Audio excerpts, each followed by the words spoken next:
Bam! Guess what? Boris is back and he's about to deliver some bad news for people. But I also think he's delivering the right news as well, because I'm controversial like that. So we'll see what he says. Well, though, I'm going to contradict myself now. I also think he's saying the wrong thing. Last time we did lockdown was to protect the NHS because people are going into hospital and dying and being ill and stuff. And they're not now. So let this variant, Delta variant, whatever, let it do its worst. People have been vaccinated, who've chose to be vaccinated. And that's all that we need to worry about, in my humble opinion. Which is very humble, and an opinion. There we are on. I didn't think we were on. Oh, here we go.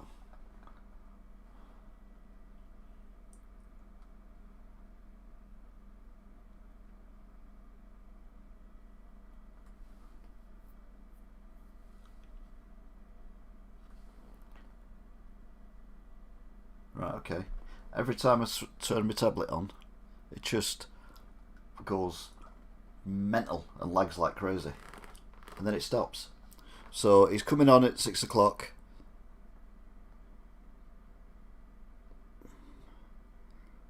Oh God. Things are worse than I thought.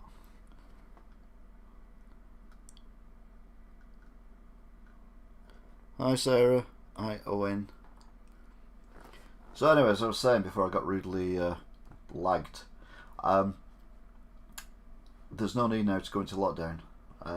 Might be a need. I mean, it is coincidence that since the pubs reopened, that cases have gone up. But that's pure coincidence. Nothing to do with the fact people get drunk and start kissing each other who haven't seen for 12 months. Nothing to do with that at all. But I say let them have it. Let it go through the pubs. Let it go through all that, those kind of people. And then the vaccines that we save, because we don't have to vaccinate them because they've had it anyway, we can send off to India. So here we go, 6 PM. Now Boris is always late. So we'll have to wait and see. I need to study what he said in G7 as well, to be honest. Lots of politics. Who'd have thought I'd get so politically involved? So we're just waiting now for Boris to come on. If you just joined us, don't forget loads of playlists like this. I am critical of everyone, I'll be honest with you. Yeah, just critical of everyone. If there's any restrictions that are going to be added today, then I'm going to be critical of that, unless there's proof that the hospitals are getting more people in. If there's no more people going into hospital than the hospitals can cope with, then we don't need any restrictions. Maybe not necessarily on up nightclubs just yet, but like I said before, let it rip through that generation. If they want to go out there and break the rules, which they've been doing from day one, let them. They ain't going to end up in hospital, or very few of them are anyway. Grandma and granddad, and probably mum and dad as well, have all been vaccinated. So just get it over and done with, and then we can carry on. The weird thing is, I don't understand how Bolton and Blackburn have been so high again when they've been so high for a year. Surely everyone in Bolton and Blackburn by now has had it, haven't they? I mean, Jesus, been going on forever. But the hospitals aren't filling up excessively, so yeah, just let it go. So maybe delay it a couple of weeks, maybe delay it till the school holidays, and then open it up. But we'll have to wait and see what he comes up with.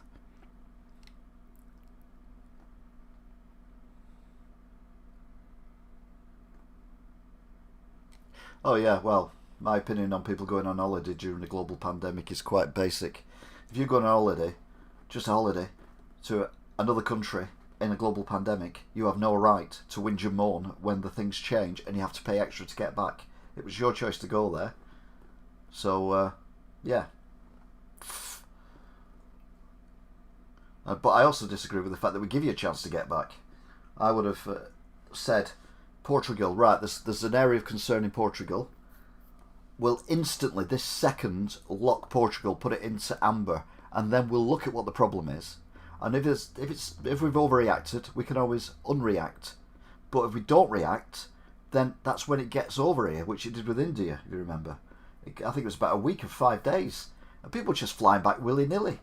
No social distancing in the airports and everything. And then we've got, we now have to call it COVID variant 5, or Delta. And that's because we didn't lock the border straight away. No, instant, boof, border locked. Right, let's have a look at it now. Now no one can come in. Let's have a look, see what the problem is. Yep, okay, we did the right thing, we'll keep it locked. Or no, we didn't. So everyone over there, come on guys, you can come home. Just carry on as normal. But anyway, that's just my opinion. Oh, hang on, we're off. When we set out on our roadmap to freedom a few months ago, we were determined to make progress that was cautious but irreversible. And step by step, thanks to the enormous efforts of the British people and the spectacular vaccine rollout, we now have one of the most open economies and societies in Europe. And as we've always known, and as the February roadmap explicitly predicted, this opening up over the last 3 steps has inevitably been accompanied by more infection and more hospitalisation, because we must be clear that we cannot simply eliminate COVID. No. We must learn to live with it. Yes. And with every day that goes by, we're better protected by the vaccines and we're better able to live with the disease. We're better protected by the people who've had it as well. Vaccination reduces transmission, and 2 doses provide a very high degree of protection against serious illness and death. But there are still millions of younger adults who have not been vaccinated, and sadly, a proportion of the elderly and vulnerable may still succumb even if they have had 2 jabs.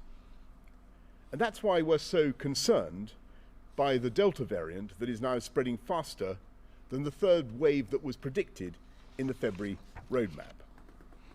We're seeing cases growing by about 64% per week, and in the worst affected areas, it's doubling every week. And the average number of people being admitted to hospital in England has increased by 50% week on week and by 61% in the northwest, which may be the shape of things to come.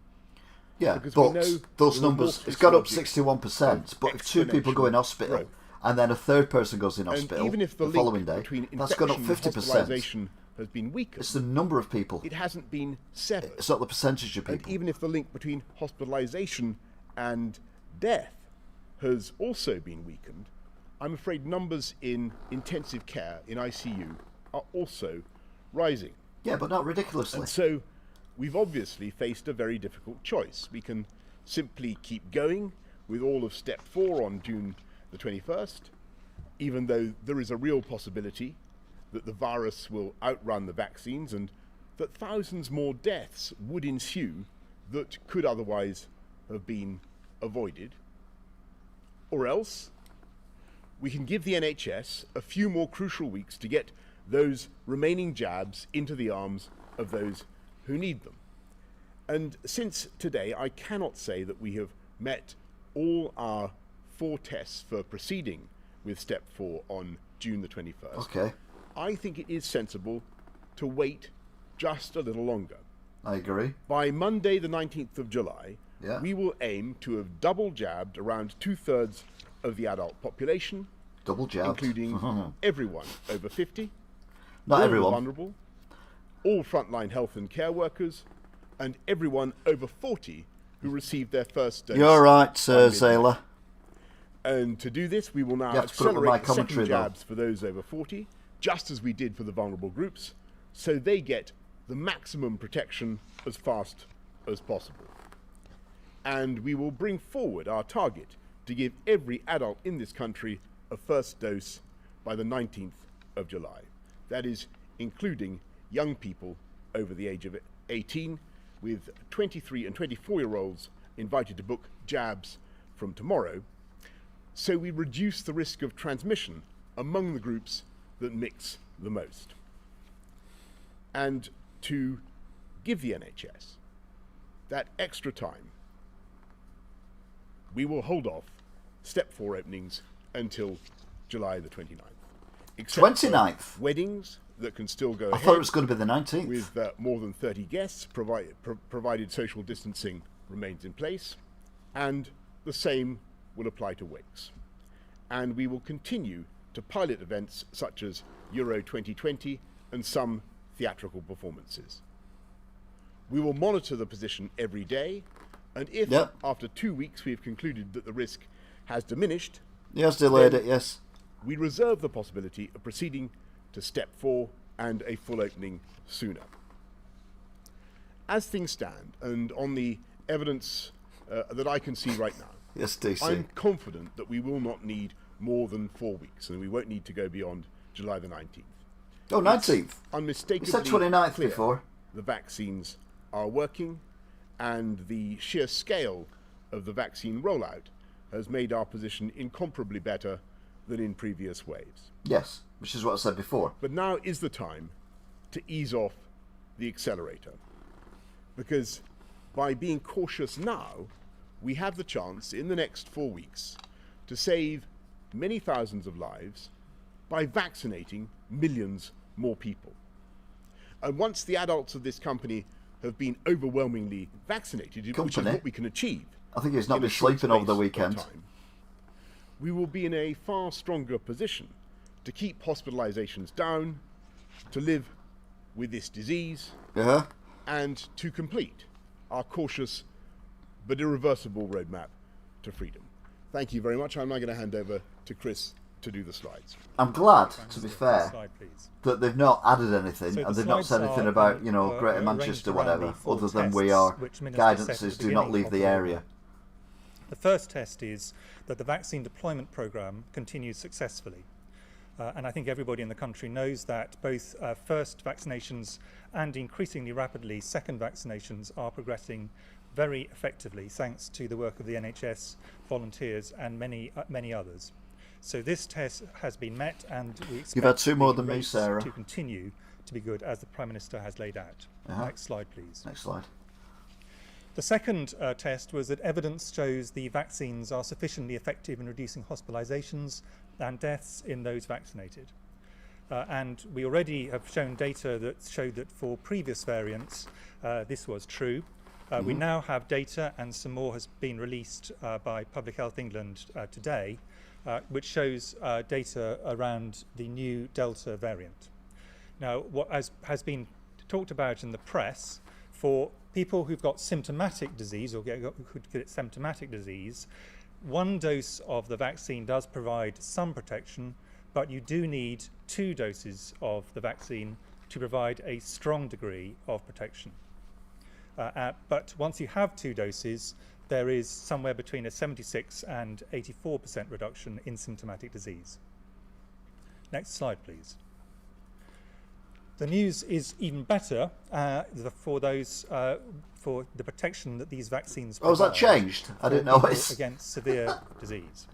And in terms of hospitalizations, the data so far, real life data. I mean, from that here blue in at the the top, UK, which is where I am, show that there is it's a very little good bit, reduction in a little bit, hospitalizations like, from the you've got to new get Delta vaccinated. No, I'm not having anything in my body after that's not both been in anyone 1 else's and body for 18 2 months. doses of the End of. vaccines. So after 1 dose, between a 57 and 85% reduction, and after 2 doses, somewhere between 85 and 98% reduction in hospitalisation. So not complete protection, Not complete. but very substantial protection Protection. after these. Again, it reinforces the absolute need to get the I second need your dose of the vaccine. protection, I need vaccination. So in terms of is this dose Sorry, that's is going to be your head effective, now for the rest of the data night. I do there are very apologise. encouraging indeed. Next slide, please. Next slide, please. And if you see the effect of this on people being hospitalised, whereas in the previous waves we had here in the UK, the great majority of those hospitalised were older, over 65 citizens. Although there were significant numbers of people under 65, I think something sometimes not appreciated, and that's on the left.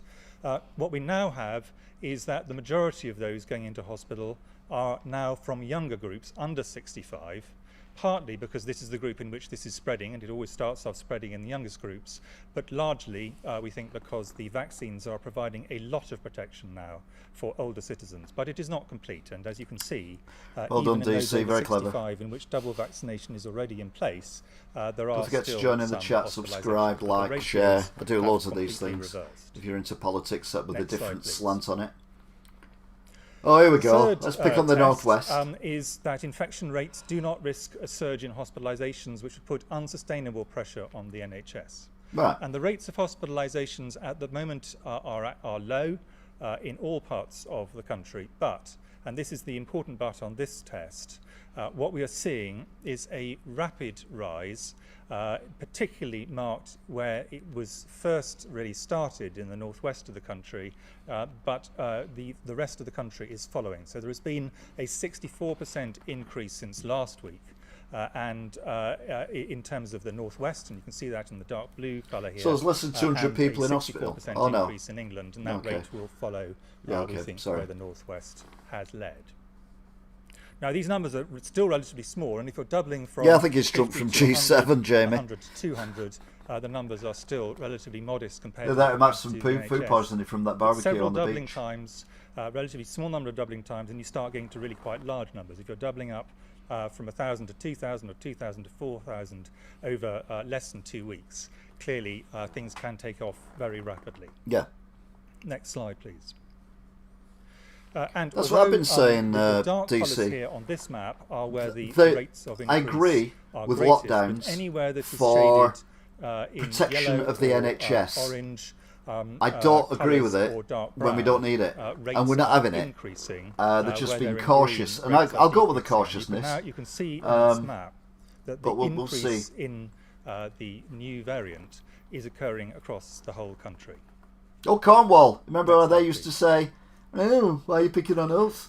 Yeah, key they're the same question colour is as what us, does so this up do to yours, Cornwall. hospitalisations? And as has been said repeatedly and rightly, the link between people getting an infection and being hospitalised has been substantially weakened. A much smaller proportion of those infected are going into hospital, but it has not been completely stopped.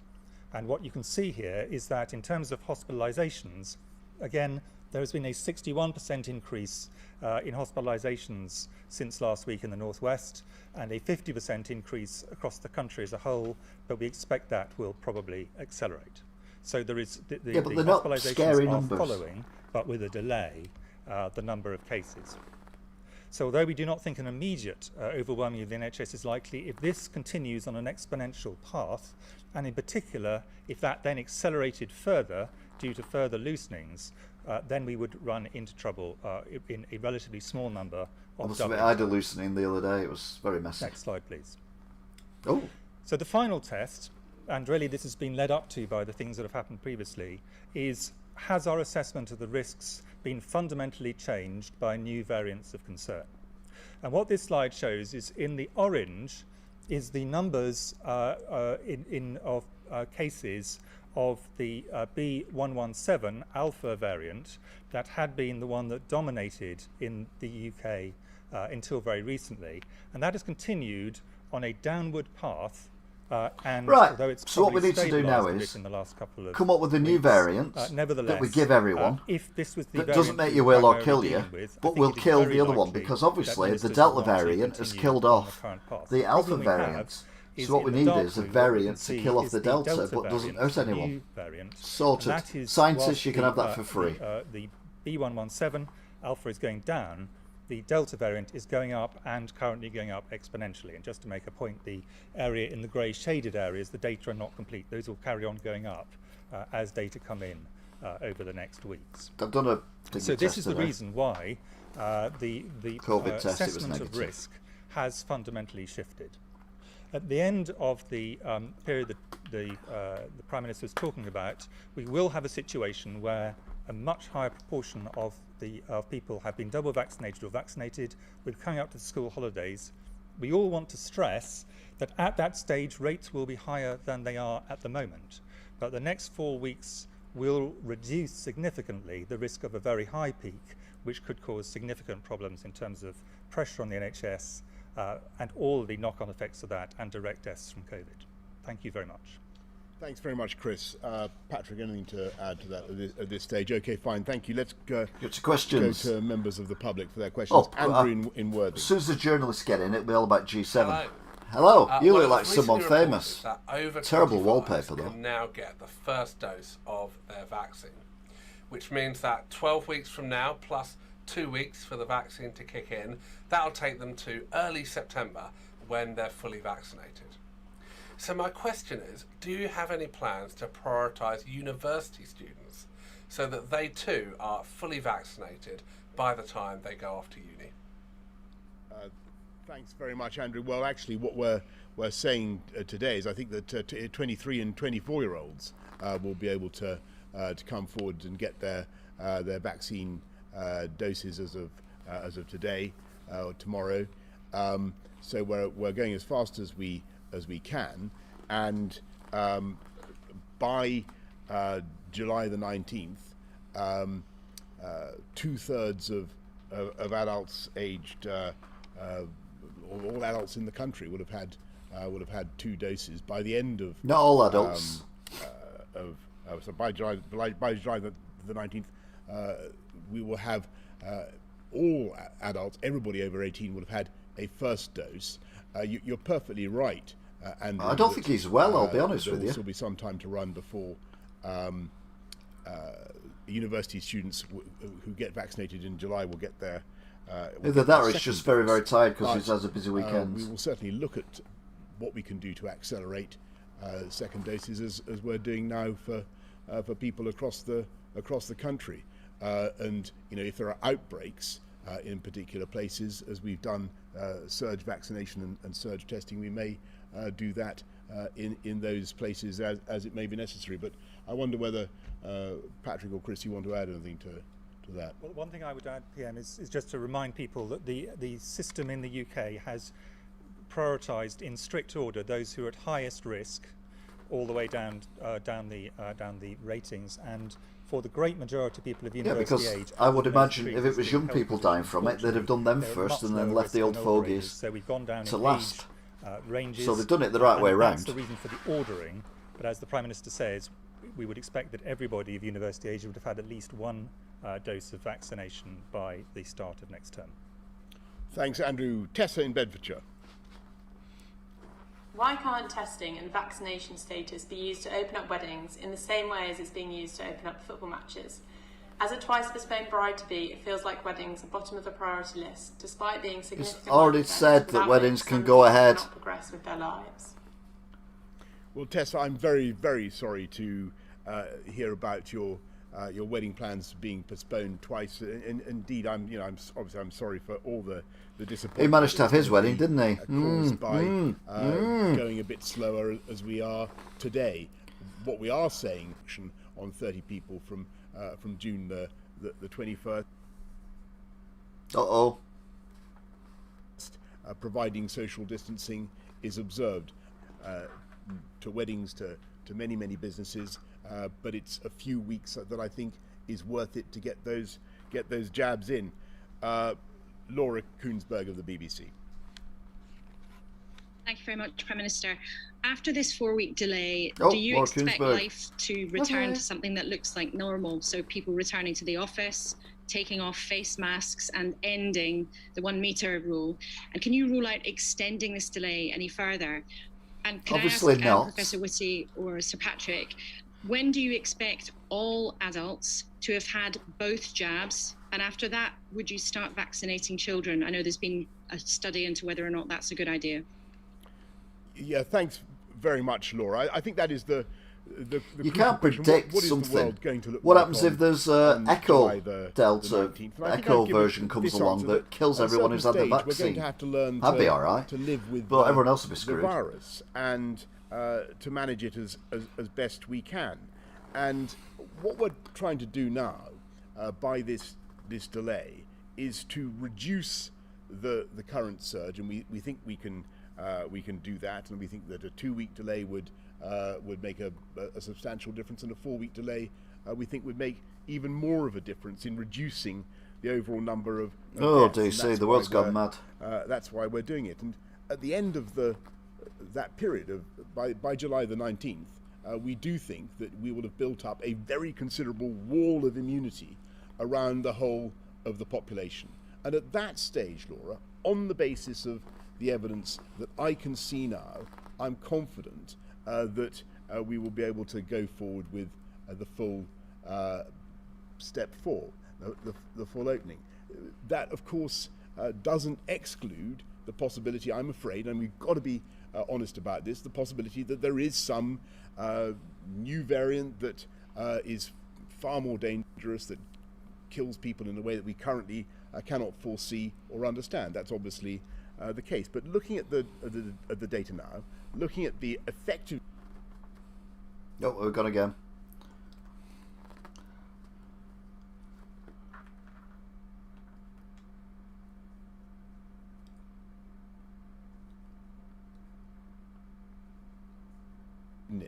Am I still here? The vaccines against all thing they may want to keep being it's sensible, but as far as I can see, we will be in a much better position as a country to go forward with the full opening ups that we envisage. But I mean, Chris and Patrick. Well, on the vaccines, I mean, if you take the week of the 19th of July, all over 18s will be vaccinated or been offered the vaccine, then 8 to 12 weeks later, then everybody should have been vaccinated in that age group, so double vaccinated. So that's the sort of time scale, and it's worth really reiterating that these vaccines are really highly effective against the Delta variant. So one of the concerns that we might have had at the beginning was they weren't going to work as well.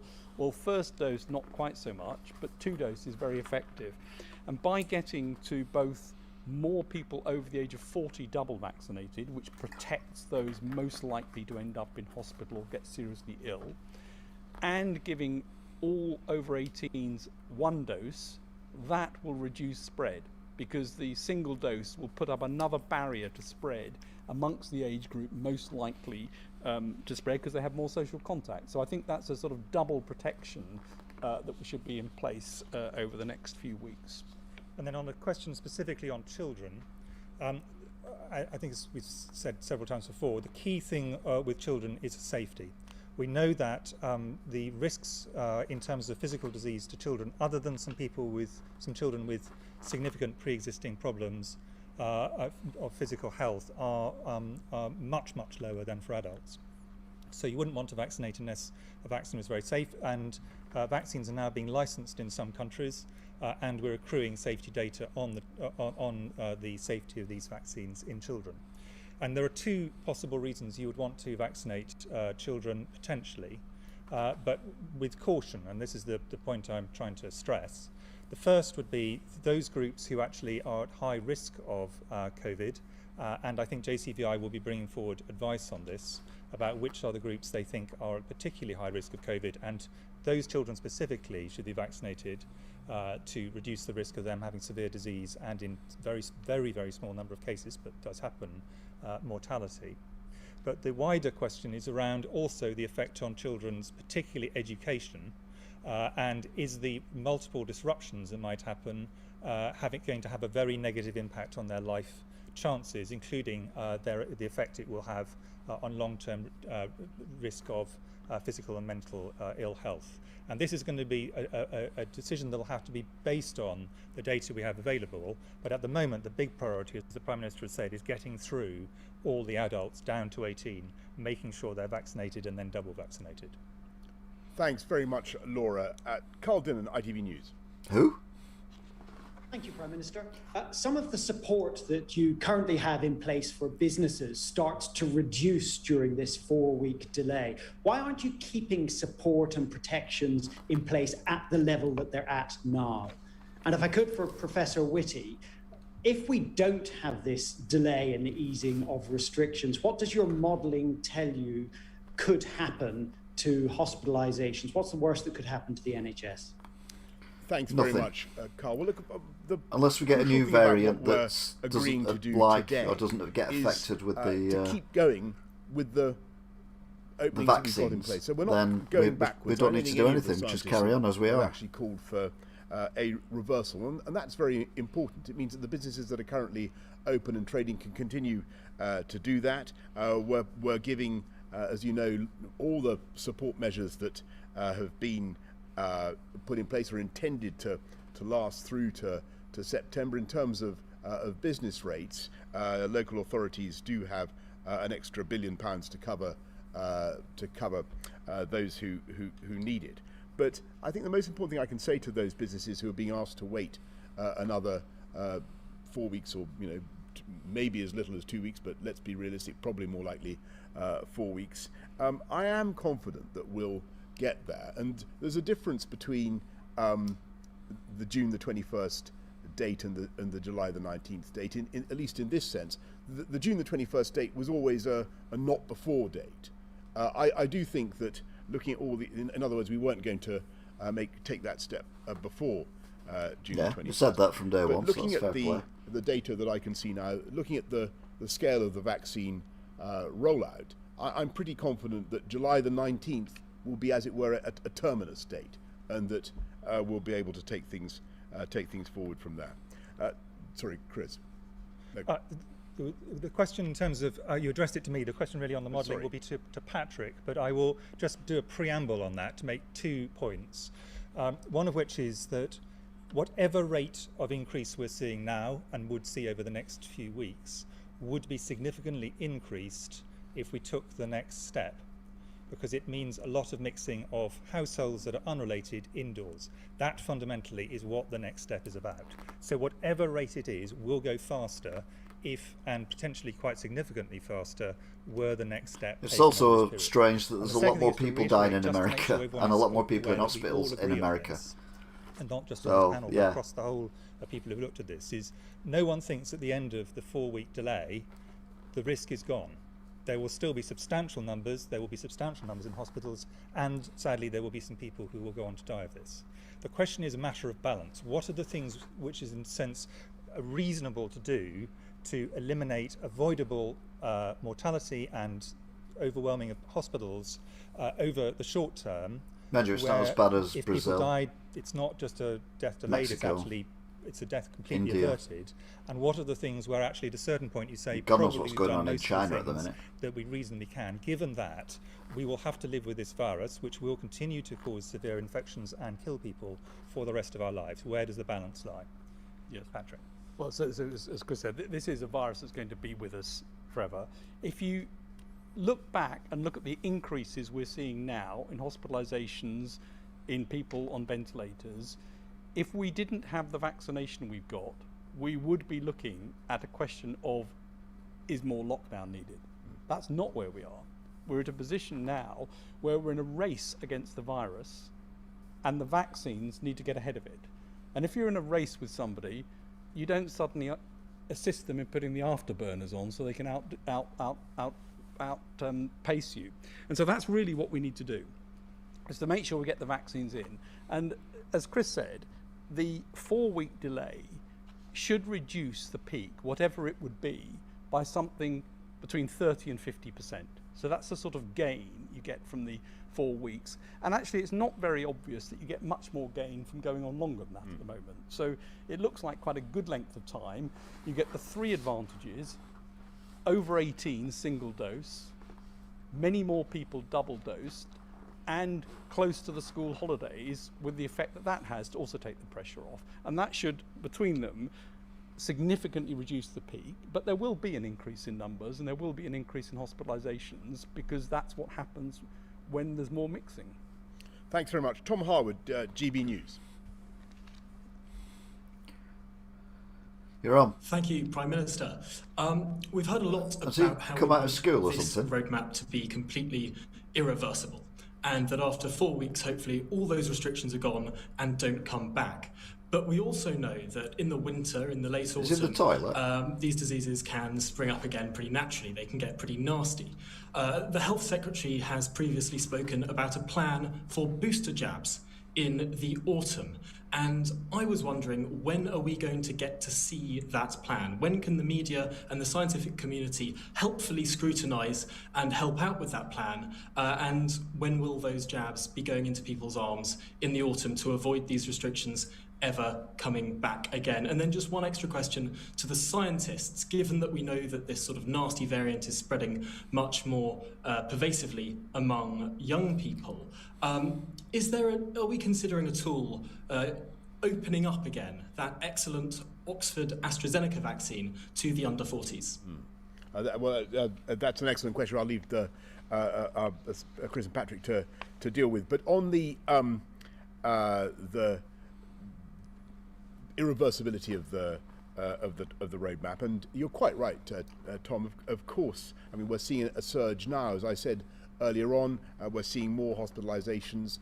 We're seeing continued deaths, although the numbers are very, very greatly reduced. And we must be realistic, as we said at the beginning of the roadmap and throughout, that people very sadly will continue to lose their lives to this disease. So we will have a booster program for vaccines, and we'll be sending that out very soon, and you can expect the Health Secretary to set out how and when we'll be doing that, and which groups will be coming forward first. And we'll obviously the JCVI will be studying that and producing a timetable. But the objective is, as I've said, to be irreversible, to avoid more lockdowns of the kind that we've seen. And as things stand, I can't see a reason to do that. Though there will, as everybody has said, be further surges of the disease. Do you want to go on Astra for under 40? Astra for under 40s. Yeah, I'll make a comment, and then Chris will want to build on it. I mean, the balance is always the risk benefit in any drug or vaccine, and obviously the benefit is greater in this particular case the higher the level of virus. So the risk benefit changes all the time depending on where you are, and these are decisions that are rightly ones for JCVI to look at, where the risk benefit falls at any point in the pandemic. And I think at the moment the plan is to get all of the 18s and over vaccinated single dose with other vaccines, Pfizer and Moderna, and that's the target for the week of July the 19th. Chris, do you want to add to that? No, and the only point to make, which is the obvious one, is the risk benefit of the vaccines as currently laid out is very strongly in favour of vaccination. And we really would encourage everybody to get their first jab. I would never stop anyone getting the vaccination. In terms of exactly which which vaccines, as with exactly which drugs for other bits of medicine, that may slightly change at the margins, and JCVI will continue to look at it. But at this point, we're very clear that this is a sensible approach which actually maximises the risk benefit, so that people who get vaccinated can be confident that they are increasing their chances of a very healthy and good outcome over the next period. I mean, it's worth saying that the vaccines we've got are spectacularly more effective than we ever dared hope. I mean, like you do with chickenpox and all that, Jamie. Let the kids have COVID parties, get the natural immunity up that way, and then we can send it off to Italy and Germany and Are you as India, as the where that, there's lots of people with it, and hopefully we can reduce the risk of getting an echo or a foxtrot variant coming back. We need to lock everything down again.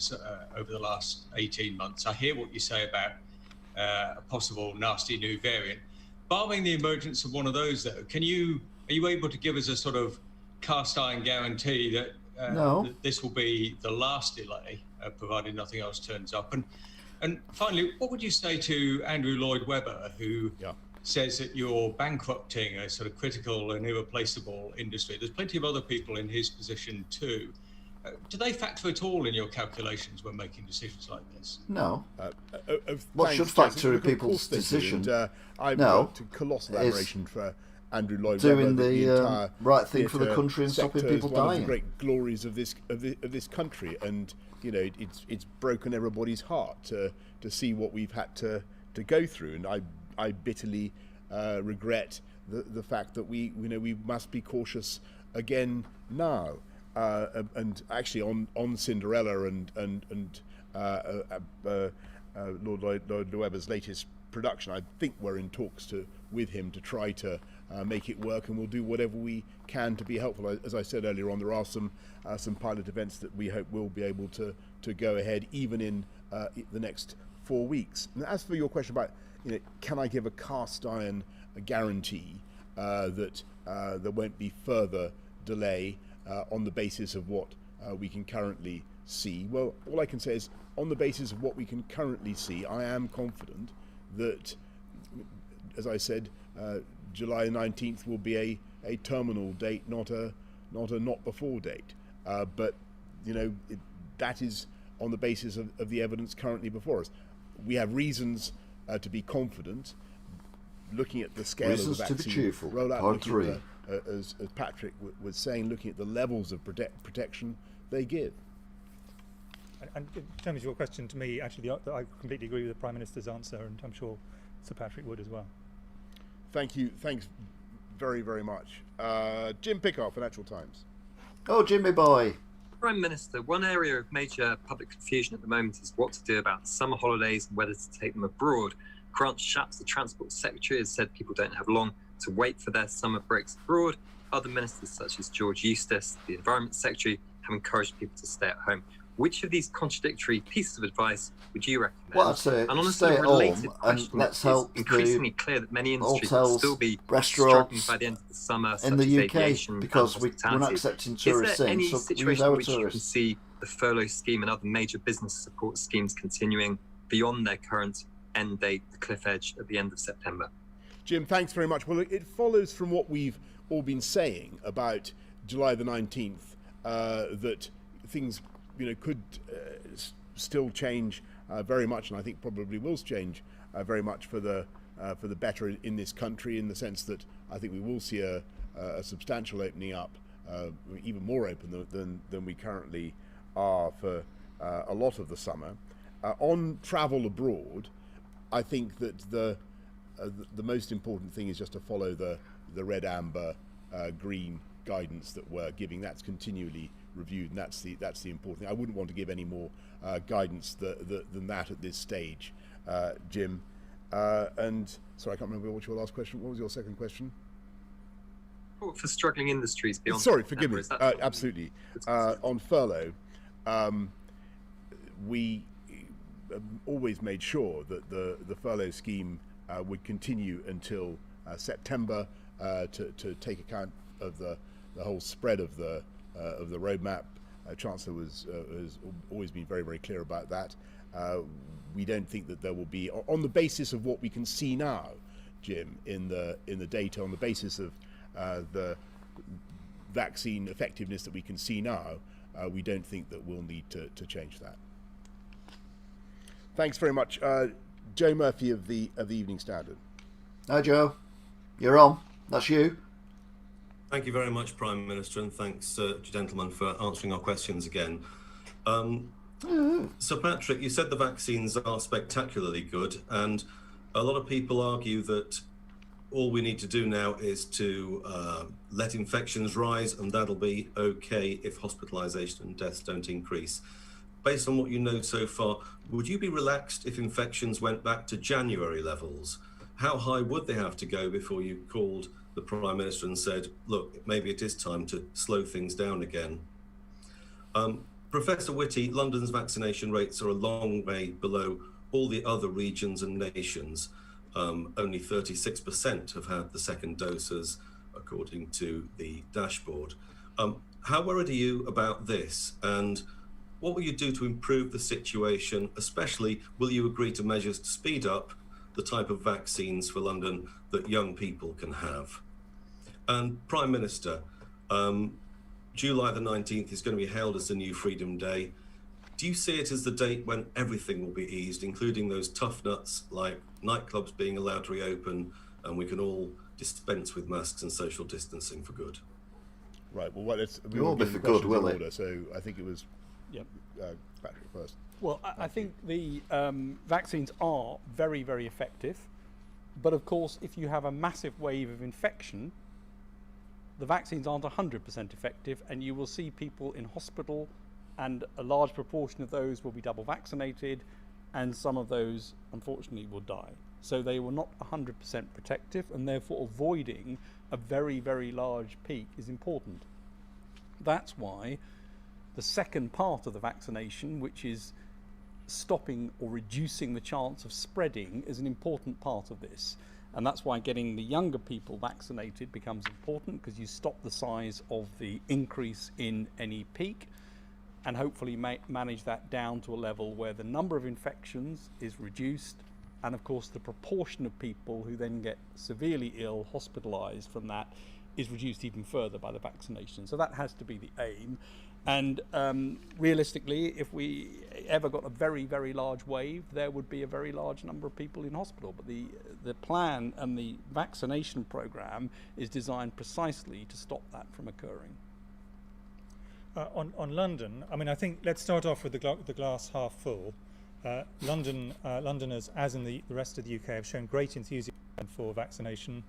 Overall, the rates are higher than many countries would really dream of having at this point in time. But they are behind by around, in some areas, 10% other parts of the country. So they're high, and I think we shouldn't pretend that they're low, they're high, but they should be even higher. And it is, some of this is mechanistic. It's because there's a lot more people move around in London. Records and so on are less clear-cut. There's a number of reasons why London, in common with other major cities in the UK, always tends to have slightly lower rates of vaccination and screening and many other medical interventions of this sort. But you are completely right that what we need to do is concentrate on these areas where the rates are lower, because we want to get all of them right up to the very highest rates, which is what provides protections for individuals, and by being vaccinated someone provides protection for those around them. So you are completely right. We do need to concentrate on them and look in the different particular bits of London, because London is a very varied city, and find the areas with the lowest rates and really push to get them up, whatever the reasons are. Yeah, thank you very much, Chris. Look, Joe, I am concerned also actually about London. Of course, it's absolutely correct, as Chris says, that huge numbers of Londoners have come forward and can be very proud of what they're doing. But I think it would be great if we could get those rates up even higher. And on your point about opening up everything on July the 19th, I'm acutely conscious that it's not just empty, yes. Nightclubs and I can't go ahead, and the theatre industry and many other parts of sectors are still not able to open fully. There are many businesses that need to move beyond social distancing, many jobs where we need to be able to do things in the way that we always used to do them, and people are yearning to get back to that, as indeed as I am. And so I'm determined to be able to do that by July the 19th. At the moment, I am confident, on the basis of what we can see, on the basis of the effectiveness of the vaccines, the rollout that we can do. I'm confident that we'll be, barring unforeseeable new variants and so on. I'm confident that we will get there. But in this game, fighting this virus, you've got to learn to be cautious. We want a roadmap that is irreversible, and to achieve an irreversible roadmap, you have to be cautious. And the objective of this short delay is to use these valuable, these crucial weeks to save thousands of lives, of lives that would otherwise be lost, I'm afraid, by vaccinating millions more people as fast as we can. And that's what we're going to do, and that's the announcement tonight. Thank you all very much. Oh wow, okay then. That was quick. Off he went. So Boris has come up with his usual blah blah blah blah blah blah blah blah blah blah, and I think he's got this one right. She's not going to say that, but we'll go with it. Holding off for a few more weeks seems to be the right thing to do. But I still also agree that it's worth letting all the under 25s basically get it, and then get it out of the way, and then we can move on. We'll never get back to where we were. New normal is here to stay, no matter how we look at it. So we've now got July the 19th as our date of freedom. Freedom. Oh, so huge thanks to everyone who's watched, everyone who's liked, shared, and even anyone who's subscribed during this. Big shout out to Sarah, Owen, Toff, Zila, DC number 9, Jamie. Yep, those are all the people who've been chatting whilst we've been doing this. So it's greatly appreciated, everyone. I'll be seeing you again next time. Don't forget to click the subscribe button and the notification bell for when there's another live broadcast. Until then, bye!